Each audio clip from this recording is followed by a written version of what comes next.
Hi everybody, welcome to No Books Given, and we're on episode 20. We wasn't going to do what we've done this week, but Stephen insists, so come on Stephen, what have you been up to this week? All sorts. Like? Norfolk.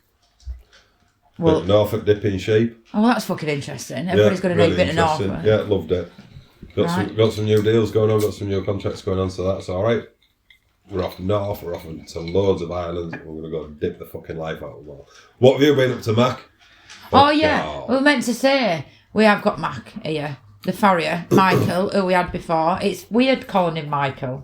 Michael McTurnan. Good evening. Oh, for fuck's sake. We published this on a morning. Yeah. It was on first thing in the morning. First fuck up, good morning, people, listeners of today. Good morning. Good morning, a pineapple. It's looking very good and very nice. Oh, right, stop now already. This is going to be a disaster, we know. Right, this is meant to be a serious podcast, and we're talking about why. Right, just 1 second. Why is that dog wet through? Oliver's been washing his bike by the looks of it. He's meant to be washing his bike, not the fucking the dog. I'm going to say he's washed it with the dog. I think he's been using its head. He's just got a wet head. Yeah, stop it with your clinking. For anybody that can hear clinking, it's not Michael's change in his pocket, it's ice in his glass. It's that cold, my hands are shaking. Right, So what have you... laminitis special. Well, we haven't asked Mac what he's been up to. You insisted on doing the what have we been up to this week, and then you just butted in. So what have you been up to, Well, Mac? I was interesting to listen about the sheep.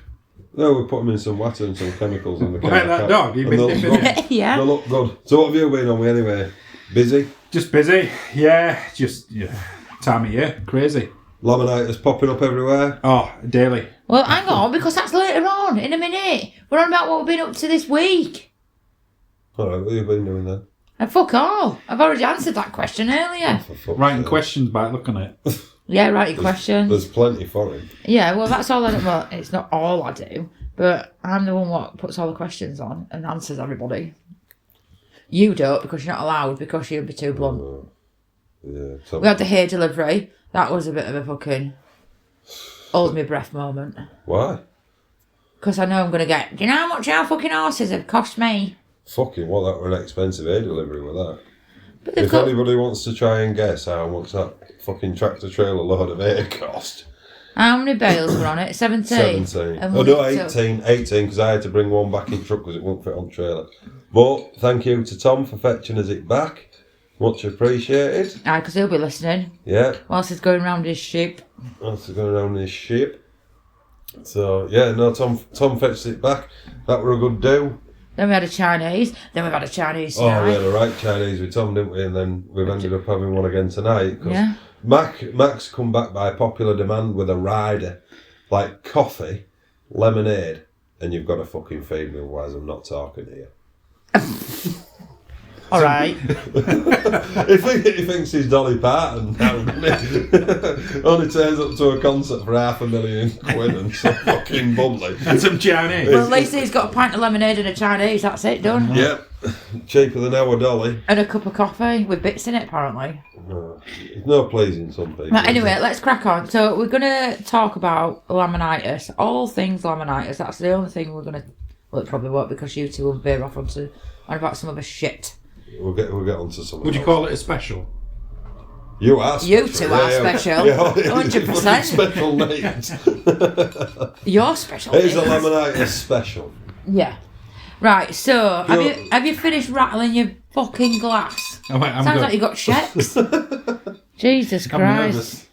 Right, so let's crack on then. So first of all, I want you to explain to everybody what laminitis is. In simple terms. Like, nothing technical. And then we'll go into a bit more in depth a bit later on, as though you're studying for your fucking FRC examination. I'm going to say, this will take a day just to explain laminitis itself. But, Well, just a brief breakdown of what it is. So, two brief versions of it. You've got rotation and you've got sinking laminitis. So it's either the pedal bone rotates and heads south, or the whole bone column itself, when the structures give way, sink down and collapse in. Right, so for anybody who doesn't know, where's the pedal bone? Within the foot, within the hoof. Go on, Stephen, what were you about to say? Causes it? What what would you say? What is the main trigger of it? And how another way as well. Hang on, because that'll be later on when we put it in with everybody else's questions as well. So just hold your horses, you. Just sit there and be quiet. All right. Right. Do you think would you say you've seen more cases of it this year than ever before? Or do you think we're just hearing about it a bit more? Possibly it's more publicised, but I certainly see more of the EMS style laminitis more now than your traditional, fat cob, fat pony, whatever, in a field near with grass, and it's basically got laminitis the old-fashioned way. Yeah. You're seeing ones, for instance, the other day I went to see this little pony. It's not even 2 years old, and it's got EMS style laminitis, which to look at, you wouldn't think, it's prone to it. It didn't have any excess weight to it, but it was absolutely crippled. That's mental. At 2-year-old, it's got laminitis. Yeah, totally. What's the difference then between traditional laminitis and like EMS style laminitis? So EMS style laminitis, if you like, it's like somebody who's got diabetes. Diabetes, yeah, like a sugar intolerance type thing. Right. That's an EMS style versus where your traditional one, you've got obviously that's overweight, and then you've got also steroid induced laminitis, which can bring on about the same, or stress laminitis it gets good, but that's a bit more like a traditional style. So I know you're not a doctor, but if you were to look at say gout in humans, rich living, generally lots of alcohol, lot of red meat, a lot of rich living. So your traditional style, if you like, of laminitis, or gout induced by diabetes, EMS style laminitis. Yeah.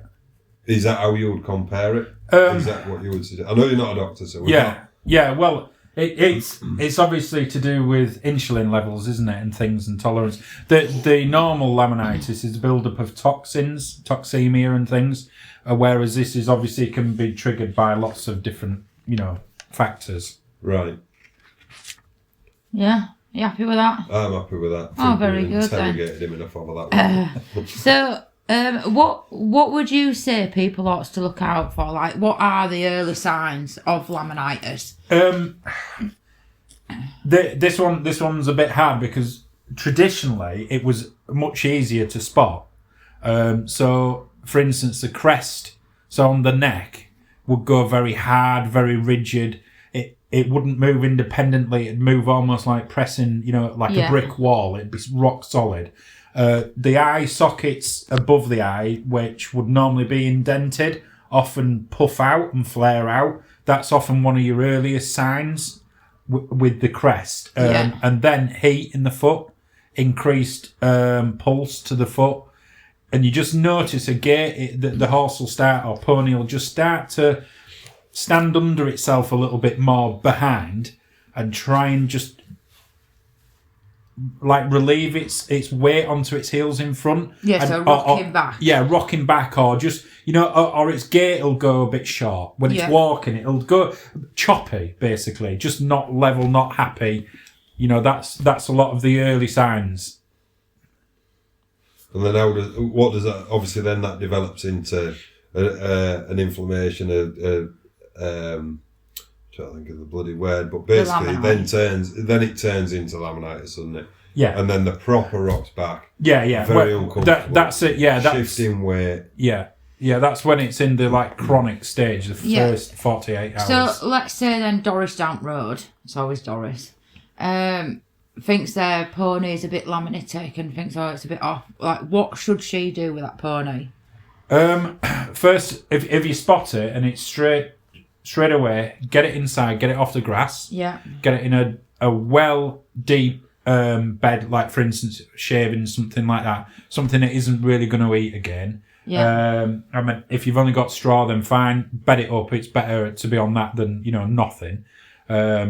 Soaked hair. You should soak your hair for at least 8 hours. Well, 6 to 8 hours, but 8 hours is the absolute crucial. There, rinse it off. So if there's any sugars that are actually left on, you kind of washing it back through and just have hay and water. Yeah, see, I see a lot of people, they'll soak the hay net and then they'll take said hay net out, let it drip dry or whatever, and give them the hay net, and then put the new hay net back in the same water. Yeah, no, it needs to be fresh water every day, because through osmosis, it's actually pulled those sugars out of the hay, and then you put in your hay back into, if you like, sugar water. Yeah. Oh, sugar water. Yeah, well, that's what I thought, to be fair. Like, and I always think that, and it stinks. Yeah, it does. Stinks. Yeah. So the bacteria probably in that alone isn't good. It's like, you imagine like grass festering. Yeah, it's basically like that, isn't grim. it? So another question that I've just sort of conjured up now. You know, they used to say sugar levels in grass are higher through the day. Turn them out on a night. If you're going to have to turn them out on a night. Don't do it through the day, because sugar levels are higher in the grass. Blah, blah, blah. Do you think at the moment, with the current situation of the fact it's not rained, grass is half dead? It's predominantly What do you mean half dead? Standing as hay, and they're just nipping at a bit of what they can get. At the moment, the grass, in my opinion, I don't know about what you think, but in my opinion, is not particularly the root cause of laminitis at the moment. No, because there's no nutrition in it, is there? No, I see your point there, but also ones that have had laminitis previously only need very small amounts of sugar to trigger type of thing. So what I would say about that, trying to turn out at night, was always thought better, because the fructans, the sugars in the grass, are released when the sun's on and the heat's on. Yeah. So overnight, when it's cold and dark, it shuts off, or lowers anyway. But I suppose if you think about it, in the daytime, you can almost guarantee you could put that pony out or that horse out for an hour, and you watch your clock and done. Whereas at night, what you're going to do, stick it out at 12 and think, I'll set my alarm, I'll go get that at 2 o'clock. Nobody's going to be doing that. You know? So then they're ended up having 6-8 hours out, aren't they? So in theory, you're almost better being on a very small, what they would class as starvation paddock, very minimal, a cordoned off restricted area, and just in there. But obviously that is when you're maintaining. If you've gone to your chronic stage, which we've talked about, get it inside, get it on a good bed, deep bed, soak your hair, all that, you won't want to just be turning it straight out. You'd want to try and get that horse or pony, back right, wouldn't you, first? Yeah. And obviously, speak to your vet as well. Because, you need to, really involve them as well. And do you think, once they've had laminitis, are they prone to getting it again? A lot, yeah. They're a lot more susceptible to it, definitely. Yeah. And what do you see people doing, where you think, just don't bloody do that, when they've got a laminitic pony? When they see it start to become a bit sounder, and then they go and throw it straight out again. Yeah. You kind of, you're just about over the hump of it, and then you're starting again. Yeah, you're spiking its sugars again. Yeah. Yeah, and then, I see a lot of people feed them all this food, and they're like, oh no, it's for laminitis. Like, what do you think to all that? Because I just think, well, does it actually need it, whether it's for laminitis or not? If it's a great big fat thing, why does it need the feed? That's my opinion, anyway. Yeah, the carbohydrates and the sugars and things like that in some of these feeds are still quite much higher than what it would be if it was just on soaked hay. So I don't know why you'd want to try and risk it, really. Yeah. Probably because you've seen it on day 5 eating its soaked hay and it's a bit bored of this, and you're thinking, Toby needs a treat, type of thing or whatever. Yeah. But actually, the best thing, and the kindest thing is to carry on. His feet off. Yeah, exactly. Yeah, and you go too far down that road, it could be, game over. Game over, basically. Yeah. Yeah, because I see a lot of people doing it and giving them carrots and thinking, well, it's stuck in its stable and it's bored and I feel sorry for it. I think that's a lot of it. People feel sorry for them when they're on box rest or they're in a little starvation paddock. But actually, you're killing it with kindness. Yeah, definitely. And that's exactly it. You've got to be cruel to be kind. Yeah. And I think a lot of people as well, they look at the ponies or their horses because, like, there is that myth in it, but it's only little fat ponies what get laminitis, when actually, No. it's not anything can get it. Yeah, I mean, I've seen ponies recently, like you say, coming back to the EMS style ones, where you can count pretty much every rib on them. Yeah. And they're spiked. Like, their levels could be way over 100, which you're thinking that's bonkers. It should be something like 7 or 9. Yeah. In that range, and they're like well over 100, and you just, to look at it, you would think absolutely that isn't showing the normal atypical signs of the laminitis. That's what I'm saying. It's more difficult now when you've got that style. Do you think that's more breeding and genetics and that's brought that in? Yeah, there's something going a bit of awry. Or do you think it's more education and we're more aware of it? And this is a bit that like goes because Vicky sent a message in to us actually, and it's a couple, but she has mentioned that. So what I've just asked Mac now is it? Do you think it is a genetic thing coming forward, or do you think it's more knowledge of what to test? Yeah, I guess so. Are we more aware? 10 years ago. Yeah. And we've now got more awareness of it, so the EMS style of it is more prominent now than what it was before. Yeah, possible. It could be that they've got better at testing it, like you say, recording these things. You know, there's lots of different medications as well all the time that they're trying to pioneer with the vets. Like this, there's a blocker which is used in real like severe cases where basically all the sugars are designed to pass through, and it's kind of the horse pony will wee it out, so it's literally won't touch throughout, and then it just literally, you know, so in that style they're very successful in those, but they're fairly new to the market. Right. There is some other medications that vets have been using for a while that can do the job, but sometimes, you know, it isn't enough. Yeah. Right, sorry. That's covered that, Vicky. Yeah, because Vicky had put, do you think there's enough information out there about laminitis for people? But I'd also said on the back of that, or do you think there is too much information? Yeah, so and people are getting lost. Yeah, they don't know which way to turn. Yeah. Yeah, I'd say so, because everyone's Google happy, aren't they? And, you'll get, for the same thing, you'll get 100 different scenarios, you know, of what you should be doing, and you can be lost in what you should be following. But to be honest, like I said, going back earlier, the best thing, if you spot that early enough, get it in, get it off, you know, soaked hair, water, call your vet. Yeah. Get that's to manage it, whether that's then bloods or whether you choose to, you know, have x-rays done or something like that, because there's lots of ways you can go around it. So would you say call your vet first over your farrier? Not necessarily. I think it's worth speaking to you know, your farrier, or if you get a good relationship with your vet, you know, you can chat to them, see what their point is. But one thing I would say is a lot of customers generally would often message or ring me and say, look, I've seen, what do you think? Could it be an abscess? Could it be this? And I'll talk through it. And yeah, it could be an abscess, but let's treat it as, you know, it's having a bit of a bout of laminitis. Let's try and do, you know, if you like, first aid. Yeah. And the first aid is to get it in and do these things. Yeah, because that's what I mean, for me, with mine, if it's an issue with the foot, I always ring the farrier. If it's an issue with its mouth, I'll ring the dentist before I ring the vet, unless it's something serious, like if its foot's hanging off or whatever, and then we just ring Greens. Yeah. not even Greens anymore, it's Webster's, isn't it? Because I think every man has his job. That's the way I've always looked at it. And I tried explaining it to somebody the other day, like, it's like going to see your GP.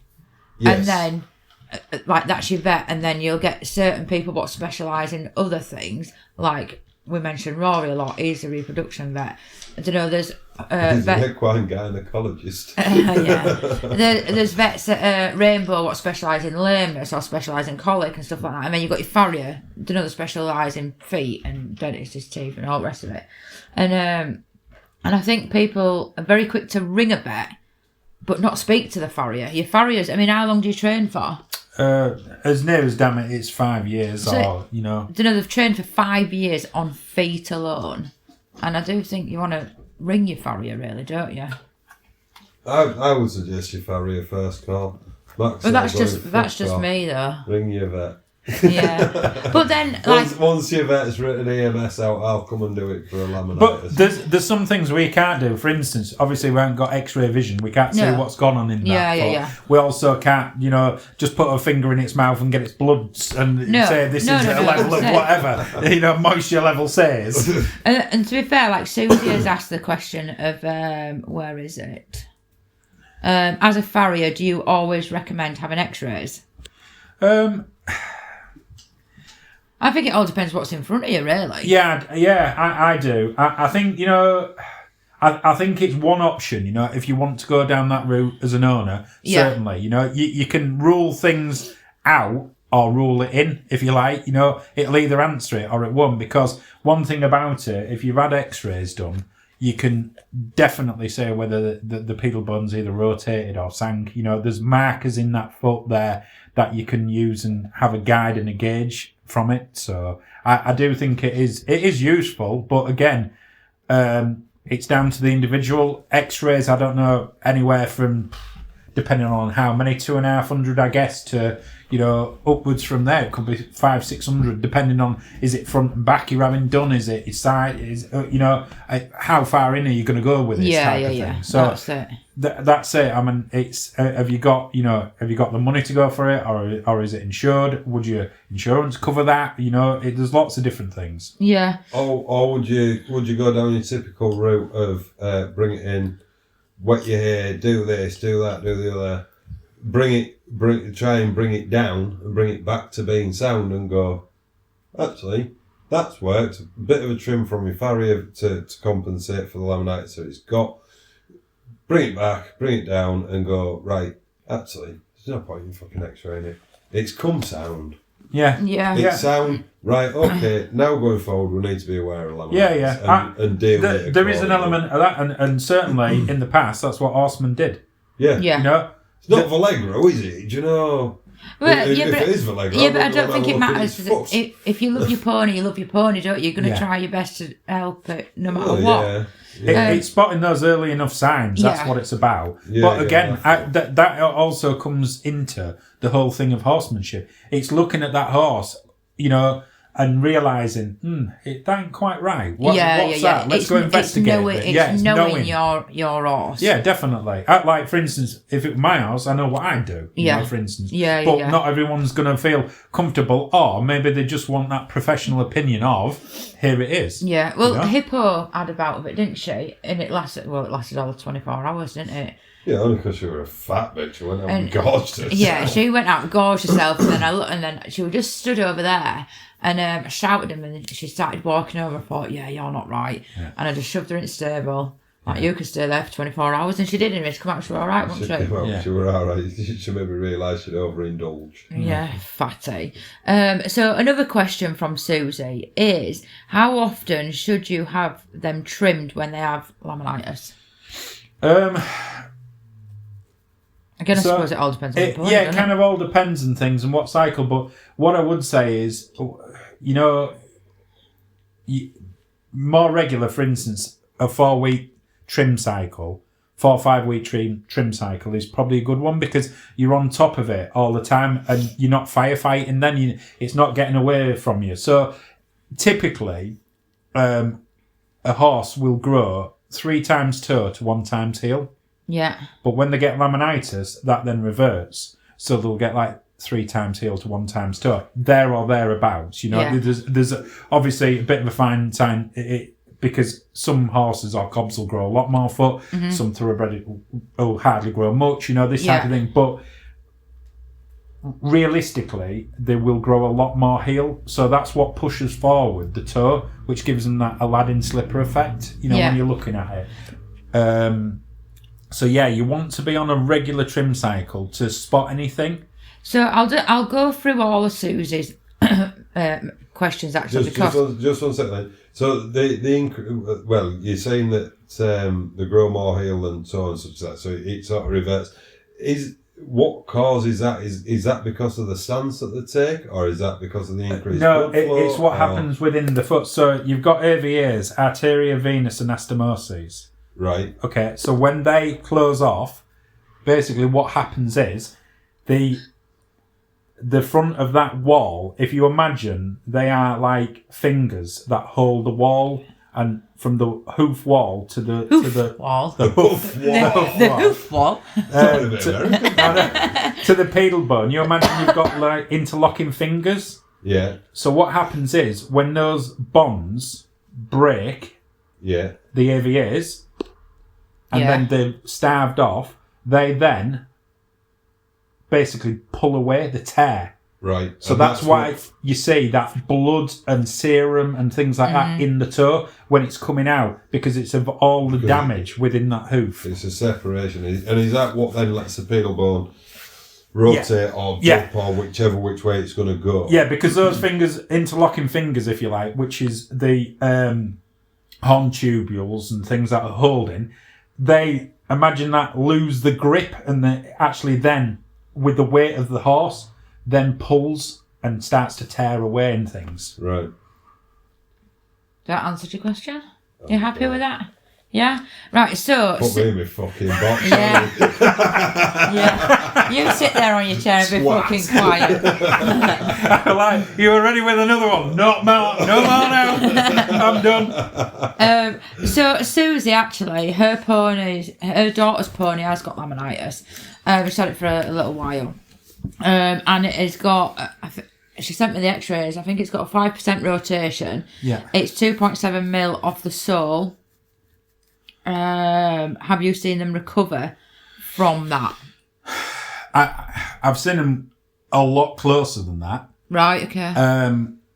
But it's a long process. Yeah. It is a long process, and all the way through, you're on a bit of a wing and a prayer. You know, it'll take from top to bottom roughly a year. Yeah. So you imagine all of that damage that's done at the top, all that's got to grow out, all of that's got to reattach and harden and things. So as a minimum, it's going to be a year. There was a horse, it still is the horse because he's still here and, you know, he's actually back riding now. But I would say it took us probably 18 months. Right, okay. To get him back right, but he is actually now ridden away and he's hacking about and things. But that was actually a steroid-induced one. The horse was absolutely fine. He just had bits of issues in his hock. And and he's had a steroid injection, and the side effect of that was he got laminitis. But we had to... It was a hell of a process to get him back round. It was touch and go for a long time. And another question... she's on her pony, she's on box rest for 6 weeks, I think it is, and then the vets are going to come back out, and re-x-ray. So she's had some glue-ons put on, and she's asked, what remedial shoes do you recommend? Again, it's like horses for courses, really. It's, you know, a lot of the time they like to put, you know, heart bars on, so you're loading that frog, you're trying to get good, you know, pressure back in internally, you know, forcing up, as well as obviously loading, so you've got 360 degrees of support. So a lot are using, you know, the glue-ons now. I think they are good because you're not having to actually nail on through the wall where it's all inflamed. And you imagine, you know, that if anyone's ever trapped the thumb or whatever or finger, and you get that awful throb under your nail, and you know the pain of that. But you imagine them standing on 4 feet with that going on. Then you've got to try and drive a nail into that to hold the shoe on. You know, it's no wonder some of them are a bit funny about, you know, nailing on from that point or going forward. I think the glues are good because, you know, you're attaching to the outer wall. Yeah. But in turn... You need that sole pressure. Yeah. You need, that support up, don't you? You know? Yeah, that frog pressure. Because in the early stages, there are supports and frog supports that you can actually put onto the frog and wrap them on and things like that to give you good, you know, pressure back into that foot. But then, if they're on box rest, for instance, would this is a question I want to know. Would you go to the extent of putting glue-ons on to start off with? If it's on, to me, strict box rest is you're in that stable, you are not coming out. And you get mucked out, you get everything, you stay in there. And that's the whole point of having the deep bedding, isn't it? Yeah. You know, comfortable and supported, and a lot of that is already ticked off and done. And I think a lot of people, like the vet will say, right, it's on box rest. And they're like, oh, it's been stuck in its stable for 2 days. Let's just give it a little walk around. And it's like... but because that coming back to that earlier there, when I talked about the AVAs, when they shut off, all of that tearing's going on. Yeah. The less movement, the less damage. So you start wandering and walking it about here and there and twisting and turning, you're putting more and more pressure onto that and potentially... making it worse, the tears are going to be worse. Right. And another question from Susie is, have you seen an increase in the amount of horses getting laminitis after their flu and tetanus vaccines? I couldn't say for sure. There is a bit of a link with it, but I couldn't say, right, I've come out to one and had a look at it and it's had its jab a day or 2 days prior to that. A bit of a coincidence. I've never really said they've gone, this was absolutely fine till it had its flu jab. Yeah. And I think it's hard as well because it's alternated as well, isn't it? Because 1 year they'll have flu, the next year they have flu and tet, and then flu and then flu and tet. And that's trying to work it out. If you're competing, you need it. Yeah. Yeah. So what are you going to do? It comes back to it boils back to your steroid-induced laminitis, doesn't it? Yeah. It's a secondary thing. If it is possibly you need a steroid so it's happy and it's hot or wherever it's at. So you can carry on working it, and you try and like the risks. You weigh the risks, don't you? Well, the side effects to medication we have in the procedures we have. There's loads of medications that we take. They go could cause liver damage. Oh well, yeah, but it's and you've got to get another bottle of beer out. Another bottle of beer out of the fridge. But no, it could cause liver damage or it could cause fucking headaches or whatever. Well, it's a side effect, isn't it? But you're trying to get rid of one problem and it's creating another. Yeah. And a question of Vicky: do you think that people take laminitis serious enough?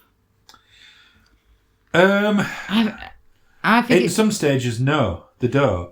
I think it's one of them things like everything else. You get some people what will be really, really dramatic about a really mild case, and then you'll get them where they've got a serious case and like, oh, it'll be all right. Yeah, it'll be all right. We'll give it a few more treats, or here's a carrot, mate. Yeah. Type of thing. And then its feet fall off and I wonder where it's gone wrong in life. Yeah, definitely. What are you looking at? What breed would you say is most susceptible to laminitis? A dog. A dog. A dog. Yeah, no, I don't know. Your native breeds are generally the ones that were always traditional to getting the fat pony syndrome, Shetland pony. Shetland pony. What's the worst case you've ever seen? This is off Vicky. Now, I'm going to say I know the worst case I've seen. It was horrific, but you tell us yours. I think... Have you had a drop? A drop of what? A drop of whiskey. No, have you ever had toe come through? Peanut butter come through?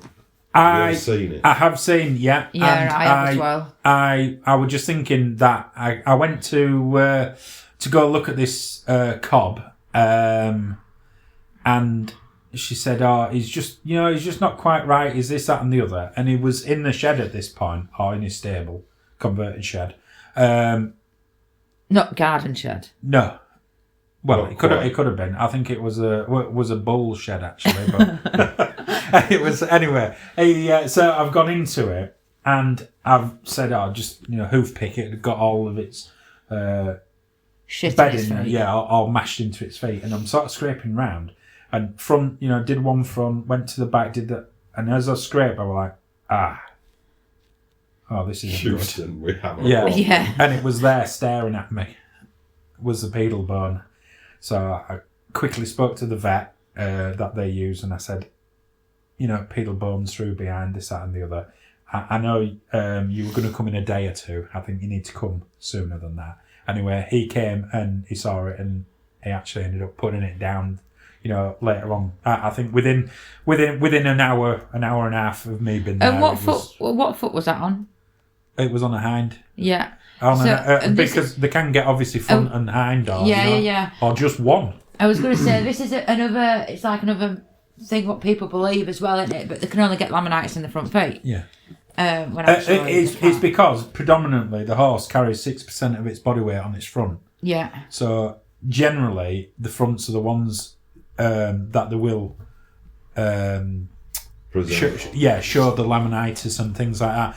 They also tend to be flatter foot and things, so the soles tend to be a little bit thinner and things like that. Whereas off with your feet. Whereas behind, there's concavity there, and generally they don't have as much issues. But I have seen them where they have just had it in the backs and not the fronts. Right. And vice versa. Obviously, you can see it in the fronts. I've seen it in just one foot as well. Right. The other three's been totally fine. That's odd, isn't it? Well, that one was lucky, wasn't it? You could just hang a leg a bit and it'd be all right. When I lived up in Newcastle, there was an older lady on the same yard as me, and she had an Arab, and he was really old, like really, really fucking old. And that had laminitis, and both his front feet were absolutely knackered. And the vet used to come out. I can't remember off the top of my head how often he used to come. He used to cut his foot away, and it'd all bleed, and then bandage it back up. And to me, I thought it was cruel anyway, but they was trying to.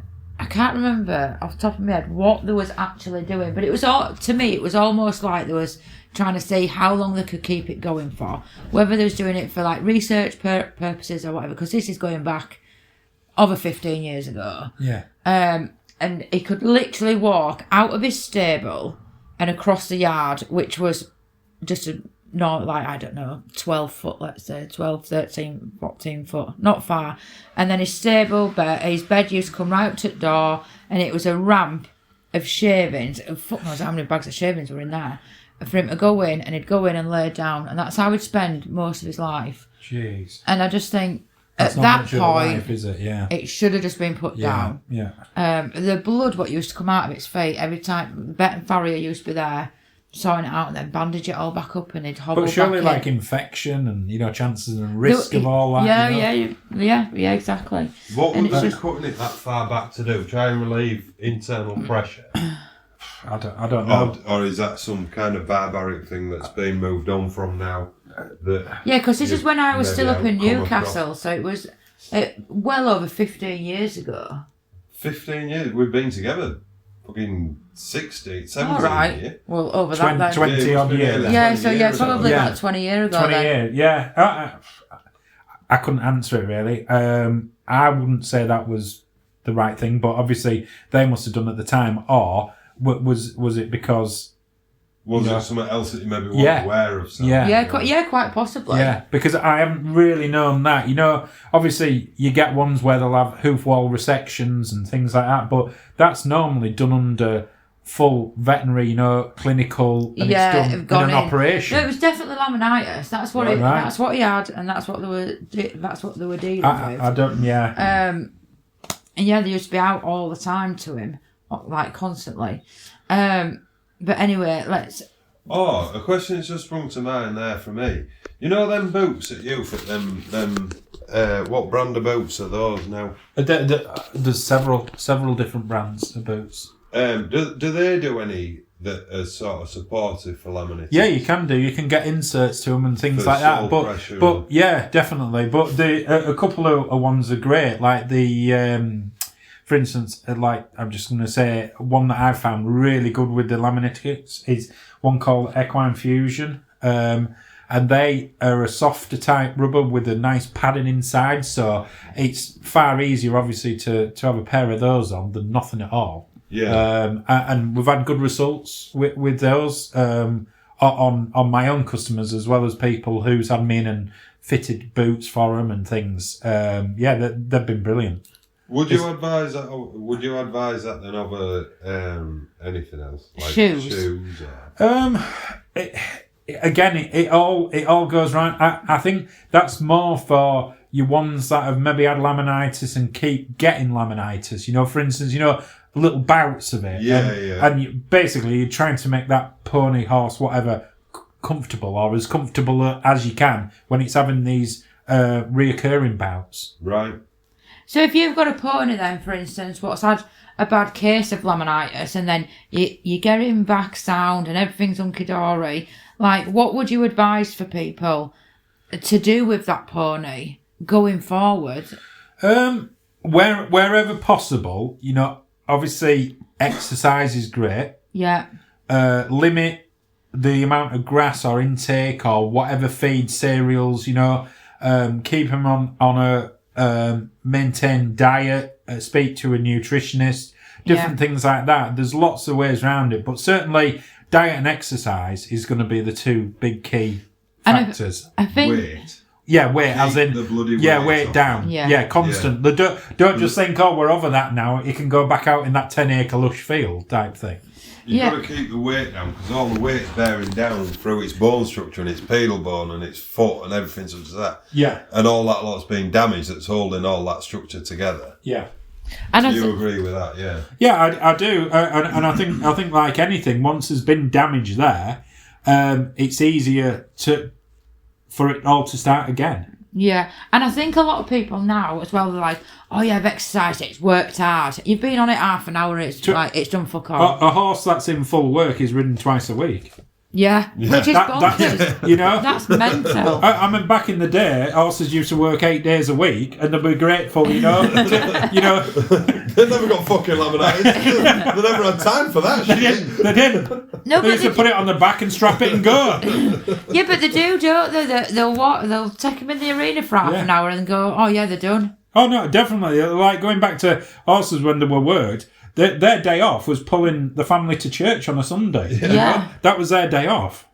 Yeah, I think, to be fair, I think they only worked 4 hours a day, but it was an hard 4 hours. Because you always had them in two teams. You had an 8-hour day, but you had them in two teams. So one team would work a 4-hour morning, but it were pulling a fucking plough. Yeah, exactly. It was grafting. Yeah, it wasn't pouncing around an arena and jumping. I think a lot of it now, and you go back then, if it got laminitis, it probably got bloody shot because there's no time for a lazy bastard round here. Now, I think a lot of what we're doing as people and what we're wanting to try and do with these horses is probably encouraging the laminitis because we're not working it. Yeah. We're feeding these cereals that they would have probably never got fed before. That's right. Everybody just used to feed them up. And mollycoddle far too much. They're too much wrapped up. Because it's like this when you see, everyone will have seen this and witnessed, the cob of the pony down the road never seems to, have water, feed, break through fencing, never a mark on it. Yeah. But indestructible. But Boris, he stands out in a rain shower for 20 minutes. He's come in. He's got everything wrong with him. He's given up. He's given up. Yeah, and I think we see it all the time. 2 minutes. It's raining. I need to go put a rug on it. It's fucking waterproof. The fucking horse is waterproof. It'd be right. I think anyway. Before you fucking interrupted, all these treats and lickets. I think they're a big issue as well. They're quite tasty though. Have you had a go? No, fucking haven't. Why would I? But they're used as bribes, in my opinion. They're like kids. If you behave, I'll buy you a bag of sweets. And then but they don't understand that. Fucking kids' teeth fall out and they're fucking morbidly obese with gout. Oh shit, I'm from a pen. Horses don't understand that though, and they have all these lickets in the stable and these treat balls But it's all right because balls. this one's for respiratory. It smells of mints. Yeah. Or mint, should I say, not mints. Oh, see, I don't bother. All they've got is a rock salt in field. Salt. Yeah. That's salt it. and water. Yeah, back in my day, I had a hoop to play with. Like that, wasn't it? Yeah, the problem is now kids need a fucking PlayStation and everything else. I'd love to see you with a fucking hula hoop. Oh, we need to get it. Has Lily got a hula hoop? Sure, I'm sure. I'm sure I'd we need to fucking get a buy video one. of you hula hooping. be priceless. I remember it wouldn't go around my waist, so I put it round my neck and give it a big old... Hey, if you can have it round your waist and it don't fall round to your ankles, well, you're winning, aren't you? Exactly. You're still hula hooping. Fucking hell. Right, let's pop on to another question anyway. So this is from Sue.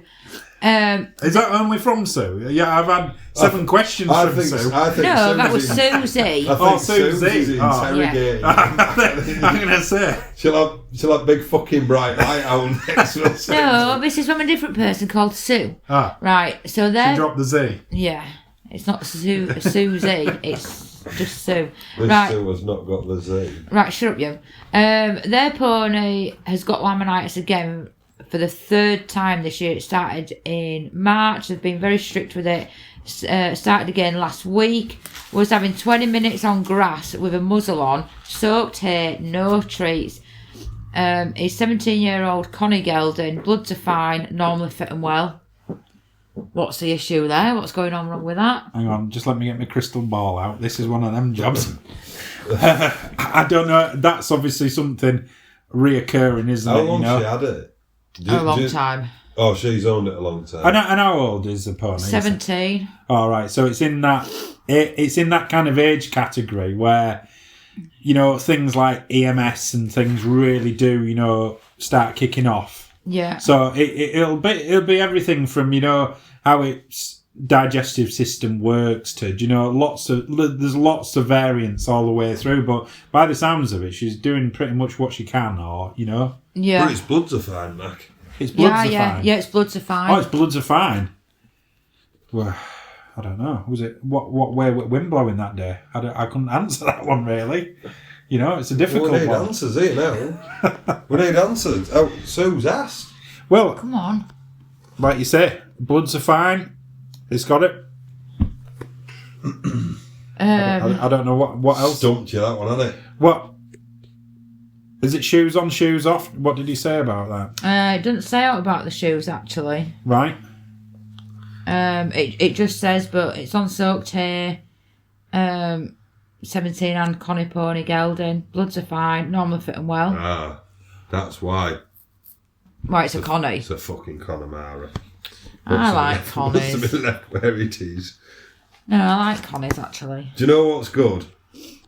Nobody's got all the answers. No, of course not. So we're only human. the fact that Mac's stumped by it. Well, it sounds like the vets have obviously advised them, and it sounds like they're a bit stumped by it.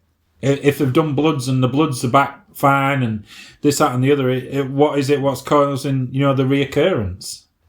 So, but is it? I mean, I don't know because I don't know the pony or the person. Like, and I might message her actually to see. Well, when it is sound, what's its day to day? Yeah. It's a bit hard because, like you say, your routine. You'd have to probably go and see it, study it, all that type of thing, wouldn't you? And try and find the anomaly. Yeah. You need to evaluate the picture yourself. In that occasion, would you request X-rays to say, well, actually, everything looks like it's in the right order? Any chance we can have some X-rays and I can actually visually see then what's going on inside that would be helpful, yeah. And it probably shed a bit more light on the situation. You could go one way or another with it. Yeah. Yeah, but it would also be interesting to ask her, like, well, when it is sound, what is its routine? What do you feed it? Do you still feed it with the soaked hay? Is it still going out for minimal time? Is it still not having any treats?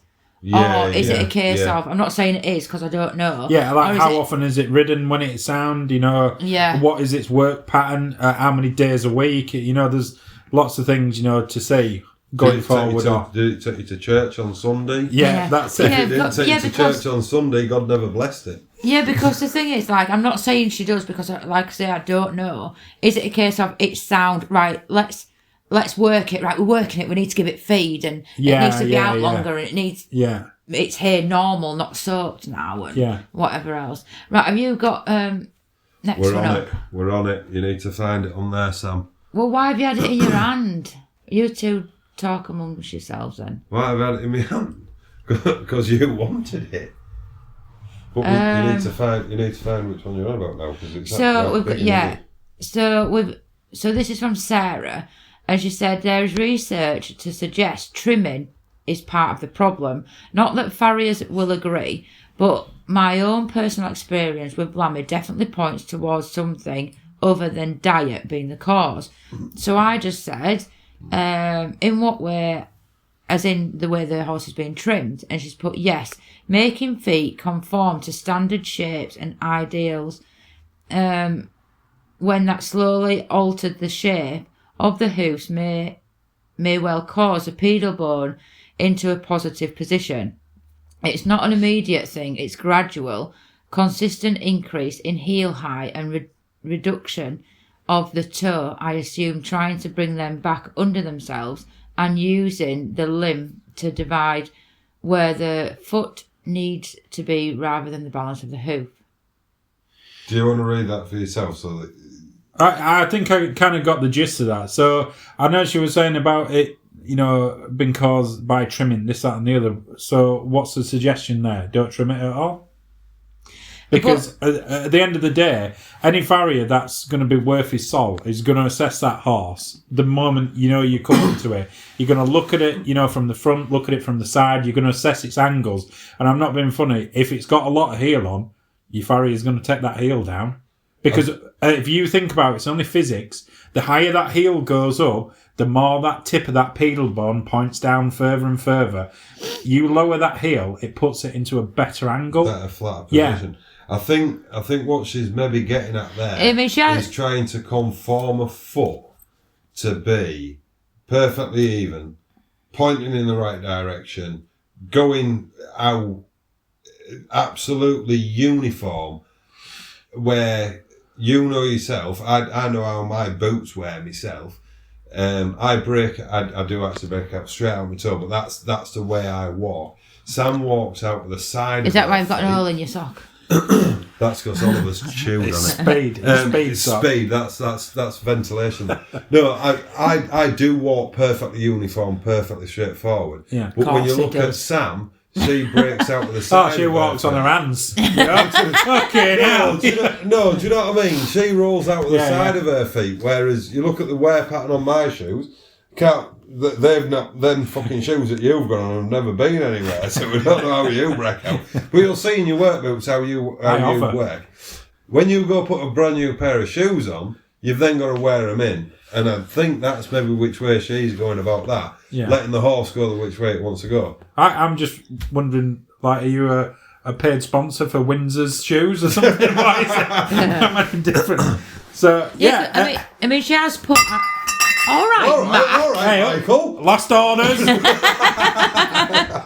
I mean, she has put here, I've lost where I am now because she's smashing fucking glasses.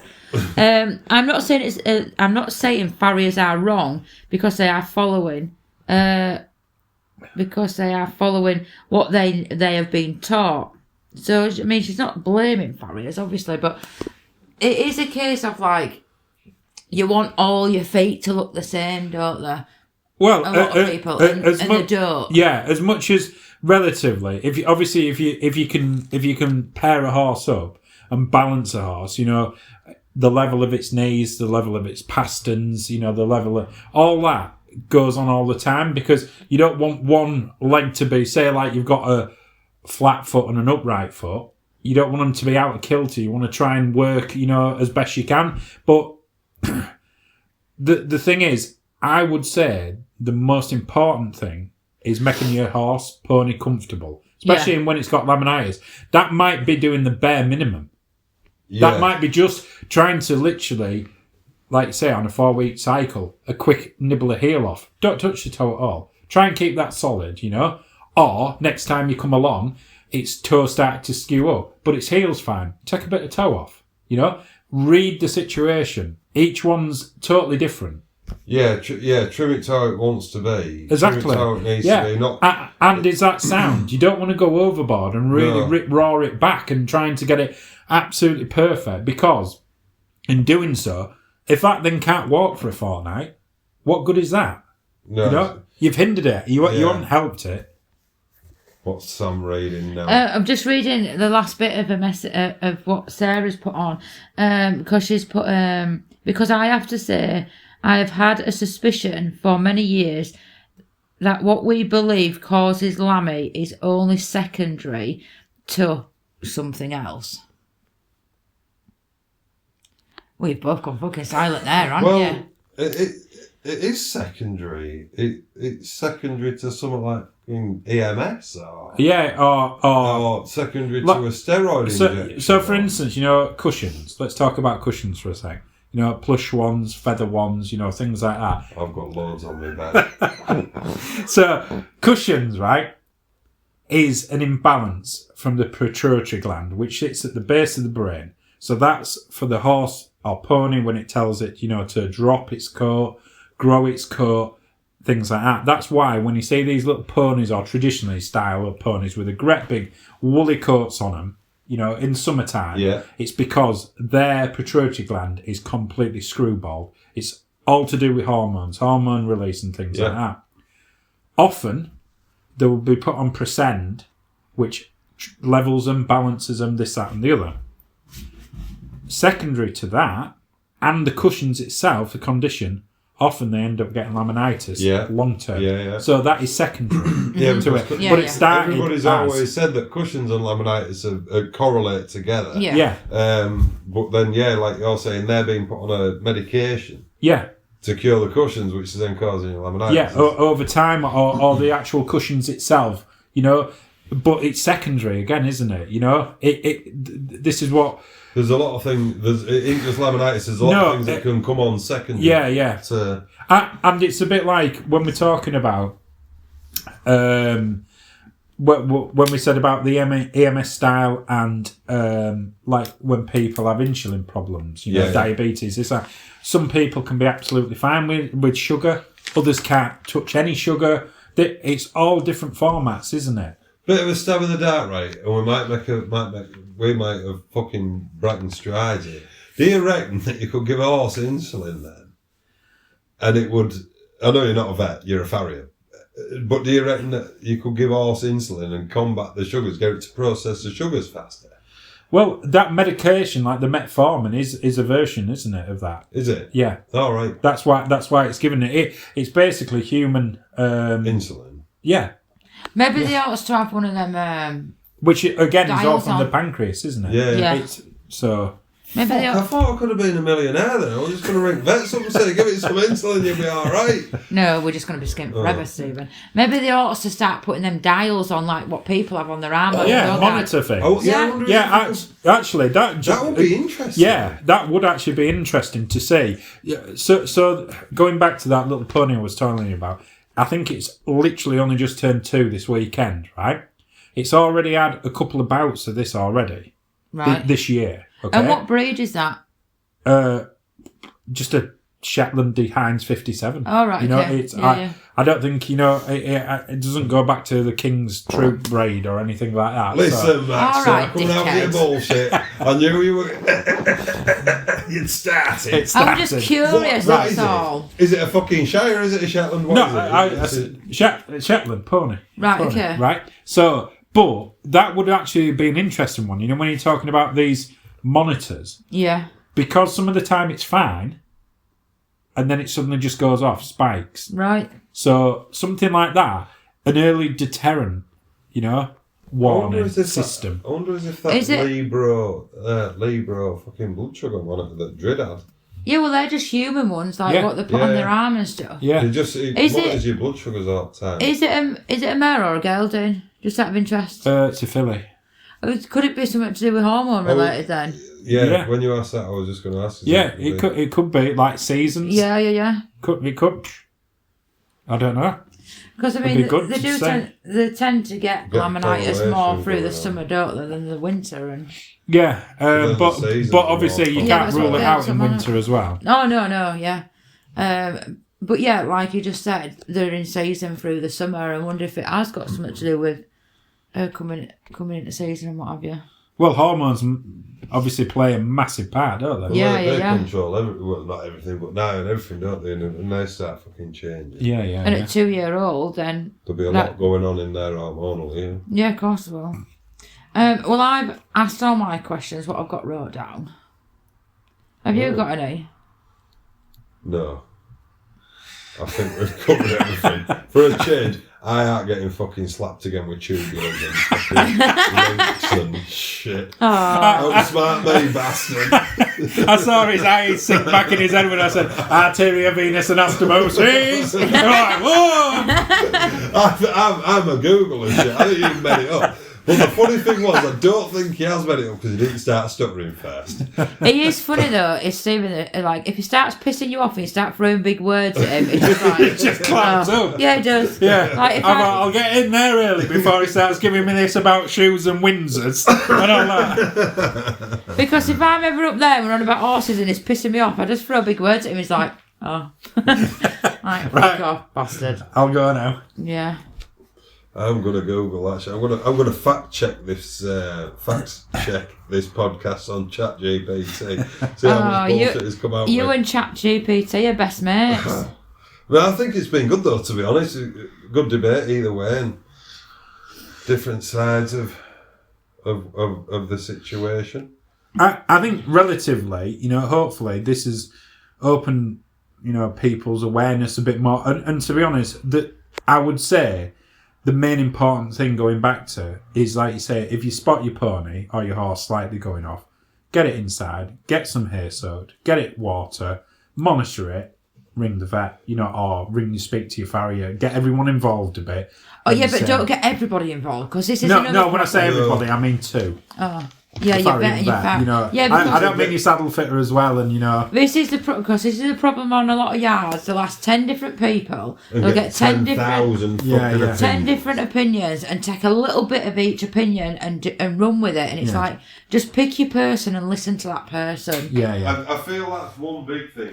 Get a plan with a person that you trust and stick to it. Person believe and go with that, because if you don't know more than the person that you've asked, well, don't start trying to make your own opinion on it. No. If you ask somebody for advice and they turn around and say, your farrier, for instance, a professional, and you ask them for advice and they say, right, bit of box rest, get it inside, soak it, say, do this, do that, do the other, but make sure you don't walk it out, make sure you don't do this. Stick with that. Don't then go and ask Doris down the road and she go, well, in 1842, when I had a pony with laminitis, I just put it on the roof of my house and within an hour it was sound. What shit are you coming out with? Yeah, I know what you mean. It's ridiculous. I know that's ridiculous. It needs to be tied some chicken bones in its stable or something. Yeah. If you're going to ask somebody for advice and you believe what they're saying is true, you've got to stick to it and stick to it to the word if you know no better yourself. Yeah, because then you can't go back to them and go, well, that didn't work. Well, did you stick to it exactly how I said? Oh, well, actually, no, I didn't put it on the roof for me out. And the thing is, though, and be honest, like, if you haven't stuck to it, say. Yeah. Because loads of people will be like, oh, no, my horse don't get treats. And they've got loads of them. And, and horses there mouthing at them all the time. It's like, well, clearly you do. Rummaging in your pockets. Like, these don't get treats. I don't even own any. I don't buy them. They get food and water. Oh, they had some watermelon earlier on. And only because it'd gone soft in the fridge. Yeah, but it only got chucked in film. Can watermelon cause laminitis? What type was it? Shite, them red and green ones. Oh, they're the worst. Yeah, when all my horses are hobbling in morning. I did take the seeds out of them. Oh, did you? Yeah. What did you do with them? Ate them. I give them dog. Oh, no. You give them radishes and all. Right. I don't have a cat, so I had to give them dog. And then we had some radishes. Radishes, they ate so some radishes. Really? Yeah, they ate them. Yeah. And cucumber. Like dustbins, them lot. Yeah. Like out. Stephen goes out feeding them all bloody time. Bananas with skins on. With skins on? Yeah. Oh, Jesus. They like bananas. Yeah. Betty peeled hers. Did she? She gives Sean skin. They're good for my bananas. Right, so is that everything? Sure. Is that all the questions? Yeah. Are you sure they're in another from Sue or Susie or Susan? I've asked all Susie's questions. Boy named Sue? So you're saying weight down, exercise up. And exercise them properly. Obviously when they've come sound. Not No, sorry. Don't flog it to death when it can't come out. Flog it when it's only got one leg working. Hang on a minute, actually. One thing I want to ask. Right, so everybody's going mental for these fucking grazing muzzles at the minute. Yeah. What do you think to them? when there's no fucking grass anywhere. A grazing muzzle, for it to actually work, you've got to have your grass a certain length.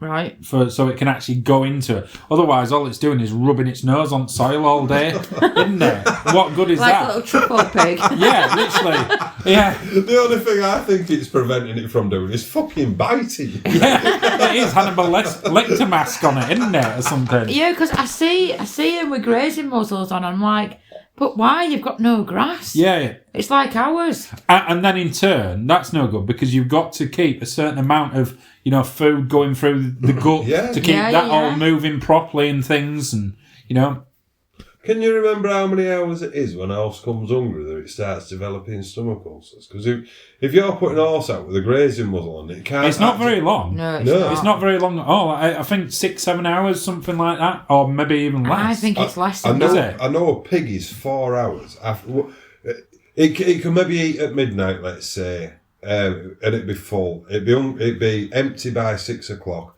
and it'll want something to eat. So you've got that 6 hour period of processing the food, but you're only about 4 hours after that the stomach acid starts building up because they don't stop producing it. A lot like a horse doesn't stop producing stomach acid.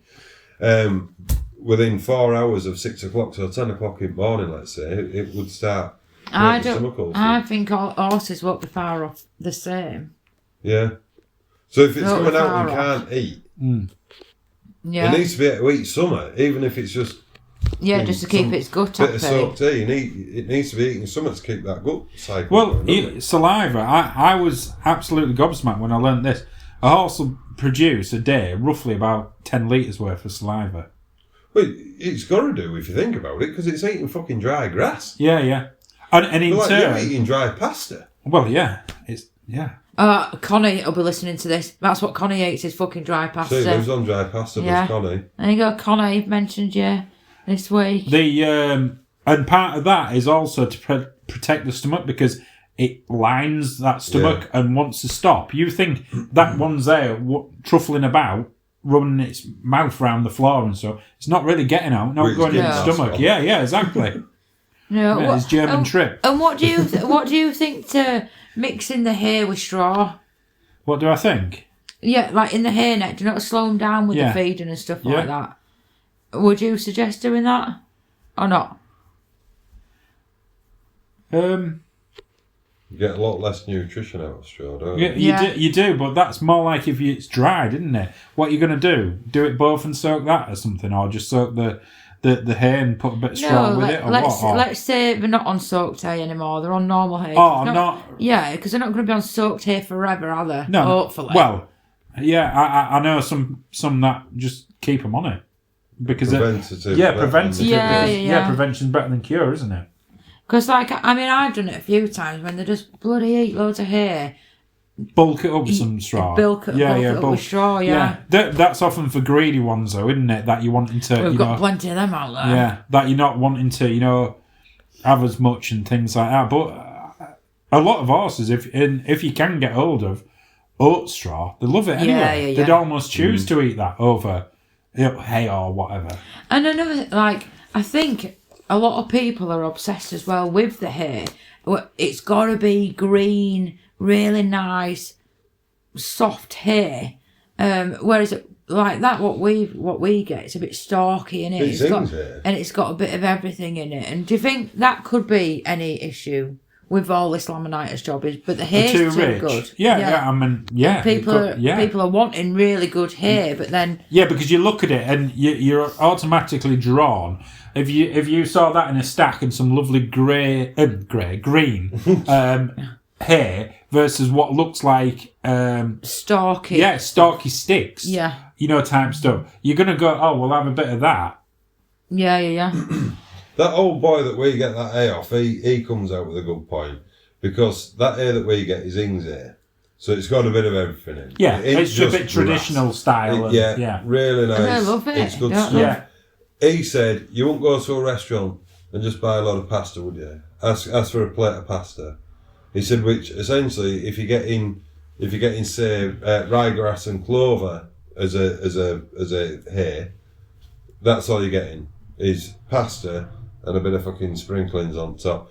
He said, you get that ings here, and it's got a bit of everything. Everything, It's a mixed meal. Yeah. And if you don't, horses are very good. If they don't want it, they'll kick it out. Oh, yeah. That's why they go around eating nettles, like dried nettles, when they want dried nettles, or you'll see them chewing on an hawthorn edge. Not because they're hungry, it's because they want it. Yeah, they want and a bit of variety and stuff. Yeah. And the ings here, obviously it's been flooded from whatever river it's next to, and it's got all goodness out of it. Probably dare when it be covered in fucking human slurry. Oh, yeah, that is a point. But it would generally get all the goodness from back at the bottom of the river and stuff, wouldn't it, out of there? Yeah, to re-fertilise it and such as that. Right, action plan to stop your horse getting laminitis. To help prevent your horse getting laminitis. All right, we can't do stopping laminitis. No, you can't. Prevention is better than a cure. Action plan to prevent your horse from getting laminitis. Coming back to what we said before, diet and exercise. Diet, And exercise. If you think it's at risk with your hay, haylage, forage or whatever you're giving it, soak it 8 hours. Yeah. Chuck your treats in bin. Chuck your treats in bin. There is a bit of something that says, haylage, you can't really soak it like hay. It's not very long at all. I think it's only like 2 hours. But I suppose soaking if you're on haylage, If you haven't got any other option but giving it haylage, soak it for a bit. A couple of hours I think is about maximum with haylage versus hay, which you can soak it longer for. But the thing is, if you've got a horse that you think is going to be susceptible to laminitis, you wouldn't probably choose haylage anyway. But if you just haven't got the option, if that's if that's all you've got, or that's soak it. Yeah. Exercise your horse. Make sure you get plenty of exercise into it. Keep its weight down as much as possible. Yeah. And look for the signs. Look for the crest. Look for the crest on it. Look at above its eyes. Look at the fat pads, which would normally be where the saddle, girth goes and things. Or what you call like the double bum, when it comes over. Yeah, and where it should apple. normally, like an apple, and where it should normally come over and in, you get like a second one that appears there.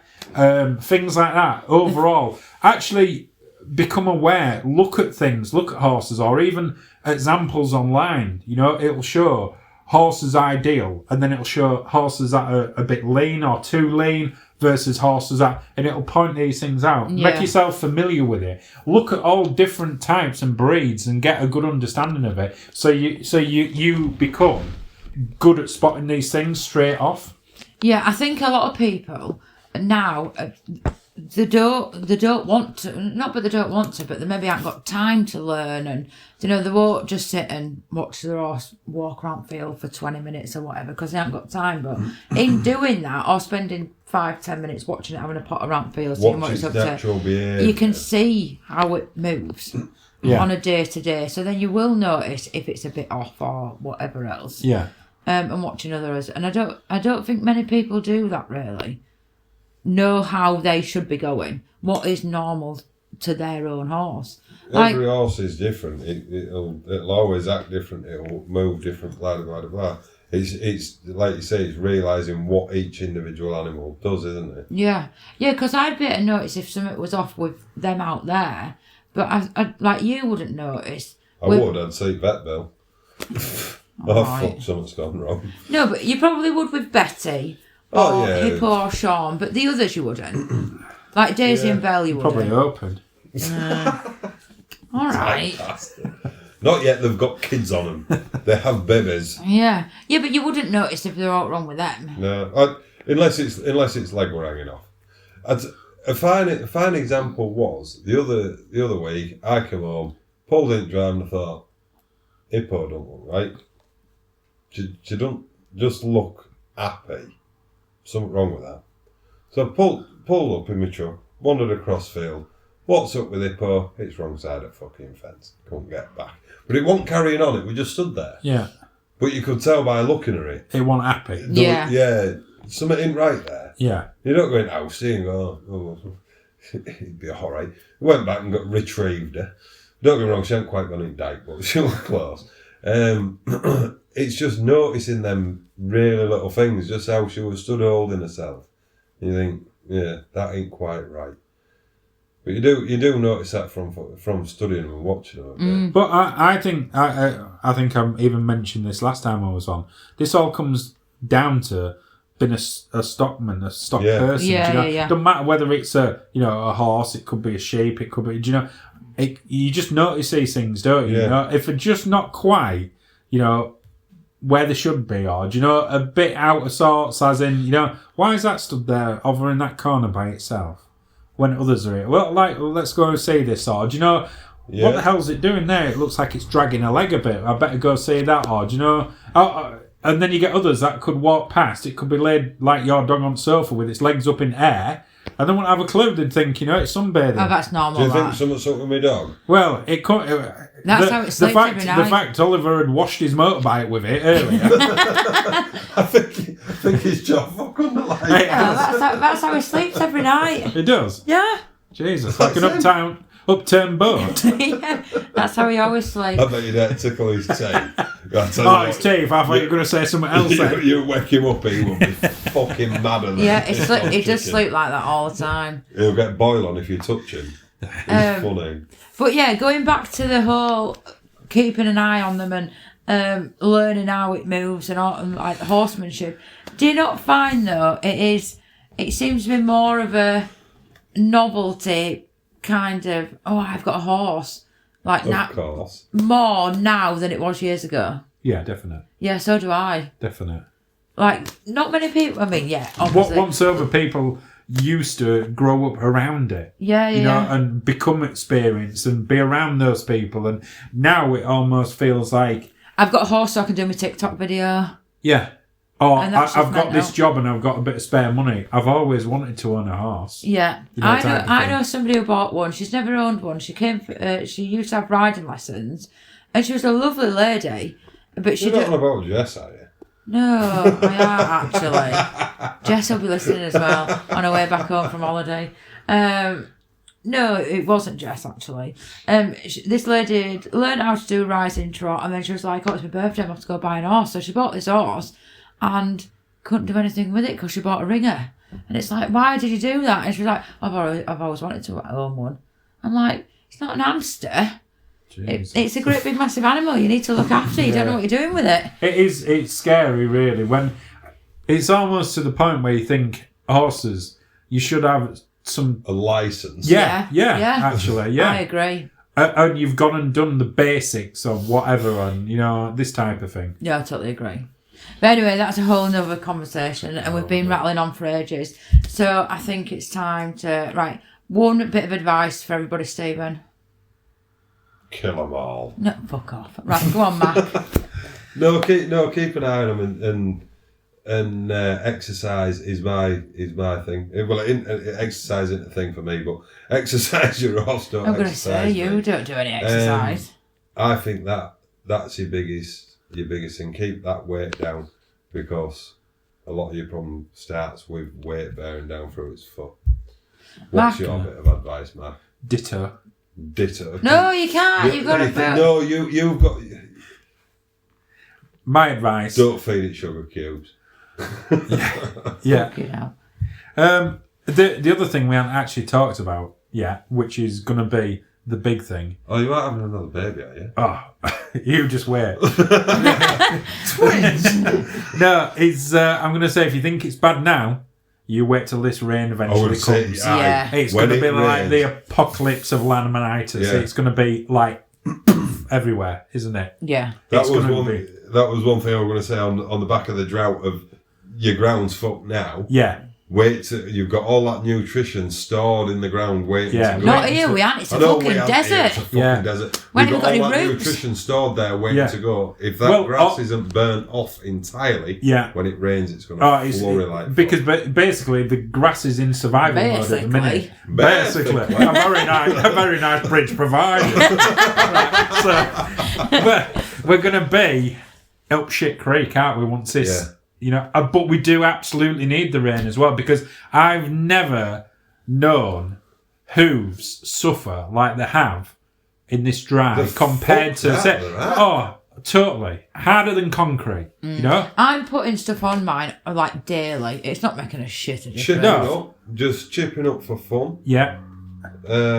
fucking cracks appearing in them. But you flood a foot, as in wintertime stood in mud, you'll, apart from the normal, mud fever or that type of thing, you will never get as much problem with the hoof itself in a saturated environment than what you do in a dry environment. Yeah. You have far more problems when it's dry like it is at the moment for a prolonged period. Like, what is it now? It's got to be 2 months, relatively, since we've had a decent amount of rain. That fella that I went to down in Norfolk said it hasn't rained for him at all. No water has fallen out of the sky on his farm since middle of March. I can believe it. And then It's brown. And then we've had fucked. 3 record heat waves, haven't we? But then going forward, I think this is how it's going to be. It is going to be. I think it's going to be. I think everybody needs aircon in their house. We need to get realistic, right? Yeah. We need to start putting almost like walking through, foot dipping style baths, so your horses can come in if you've got no area to take them to. Because people, I'll say, look, water them off, sponge them, standing in some buckets if they will, them little soft rubber rhino style buckets, get lots of water in, because the main function, for instance, your frog, when your frog goes as hard as the soul, it's not pumping, and it certainly isn't absorbing any shock. So all that shock as you're riding it is going straight up that leg. Right, go on then, because there'll be a lot of people listening that don't actually know the function of the frog. Yeah. So basically, real quick, what is the function of the frog? I just said it. The 2 things. Yeah, pumping blood, circulating blood back up the leg. Yeah. And shock absorption, because the frog moves. Isn't just the size of the triangle that you see, is it? No, and it isn't actually the reason why they can jump so well, because it's called a frog. As somebody won't believe. Do you know what? I was just trying to think then, where the fuck are you going with this? No, seriously though, it don't isn't just that triangle that you see. No, it's more internal as well. Yeah, it is, yeah. So the bulbs, everything underneath there, it's designed to flex, to move, and as that then gets compressed, the back of the bulbs and heels move out, which absorbs some of the shock. But when all of that's so tight and hard, it's got nowhere to go. It can't travel. It's not. It can't disperse that. So another way of seeing it, it's like a big rubber pad. Yeah. Right? When your rubber pad becomes concrete, there isn't nothing going to be absorbed. Back up its leg and into the rest of its body. Up into its limb. So, and then you're going to get, potential arthritic problems later on. You're going to get all sorts of things, little chips, cracks, whatever. I knew this fucking podcast would be a long time because you two were on now it. we'll go on to frog. No. And now we're starting again. Well, no, it's educational, but is anybody still listening? I couldn't give a fuck. I'm still talking. Well, can't we have like a ringing session? What do you mean a calling? Yeah. A ringing session. Like, Dr. Fraser Crane. Yeah. We'll have a What, we're going to sit here and wait all night for the phone to fucking ring? We're waiting a long time for some fucker to be interested. I'll just go outside. I'll ring him again. It's Sue again. All right. Fucking hell. I think they're making these names up, some of these. No, I am not. She's just using the alphabet S. So, right, anyway, I think we've covered everything on laminitis. What's your next topic you want to talk about? Not tonight. We're done now for tonight. What do you think would be a good topic to talk about in the next few weeks? I would say shoeing cycles, and let's just get our head round, because everybody seems to have this thing of 6 weeks, all the way through. But what I would say is, through summer, that can change, like it has been, Yeah. And I think don't elaborate too much because it's because otherwise we're going to be sat here for another fucking hour. Just fucking do it now, shall we? I know. A winter, then again, that's the other. So that can be can be another podcast. Yeah. Shoeing cycles. Yeah, right. Any more questions for the McTurnan? And then also type of horse, what discipline it does, what would you recommend for that? Yeah. Yeah. Another educational one about shoeing. We'll give it a month or so. Yeah. Oh, Mac will be blasting my phone by end of the week. Do you want to do it then? I can't When do you want me to come round? I can't afford to buy another Chinese. But next time you come round, your rider's going to be getting better and better. You do realise you're still at number 3 on your original podcast. Oh, wait till I'm bus number 1 now. Bus number 1. Yeah, but there's both for you. So for anybody who don't know, and if you're still listening, these two are in competition to see who can get the most listeners. So Mac is currently in number 3. With You're 4 in listeners. With, I listened it's to not. it twice because I couldn't quite understand what we were on about. no, episode 1 is still in first place. Episode 2 is in second. Really? Yeah. You're in 3rd. Because I was on episode 3. No. And then I think you're in 4th. I was. It was episode 3. I know you're in episode 3. I was your first guest. And I think you're in 4th. And I think I'm your 3rd one. No, we had Charlotte last week. So feedback would be nice off Charlotte's podcast. That was good to be fair. Yeah, it was good. It was informative. It was a laugh. That was enjoyable. And then in turn off this one, if there's any more questions, if anybody else wants to ask the McTurnan any more questions, we can. Old Macademus. We can put them to him. And also actually, we're looking for more people to come on as guests. So if you're sat at home listening to this and you want to come on, yeah, because we're getting bored of talking to Mac. Shut up, you.